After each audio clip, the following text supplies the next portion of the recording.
There are two main types of diabetes, type 1 and type 2. They're different conditions, but they're both serious. There are some other rarer types of diabetes too. What all types of diabetes have in common is that they cause people to have too much glucose in their blood. But we all need some glucose. It's what gives us our energy.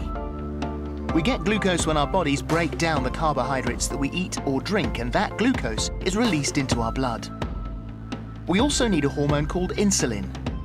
It's made by our pancreas, and it's insulin that allows the glucose in our blood to enter our cells and fuel our bodies. If you don't have diabetes, your pancreas senses when glucose has entered your bloodstream and releases the right amount of insulin so the glucose can get into your cells. But if you have diabetes, this system doesn't work. When you've got type 1 diabetes, you can't make any insulin at all. If you've got type 2 diabetes, it's a bit different. The insulin you make either can't work effectively or you can't produce enough of it.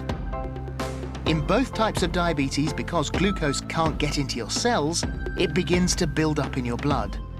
And too much glucose in your blood causes a lot of different problems.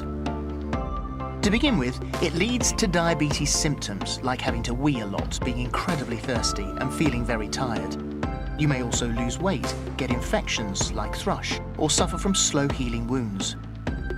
Over a long period of time, high glucose levels in your blood can seriously damage your heart, your eyes, your feet, and your kidneys. These are known as the complications of diabetes. But with the right treatment and care, people can live a healthy life.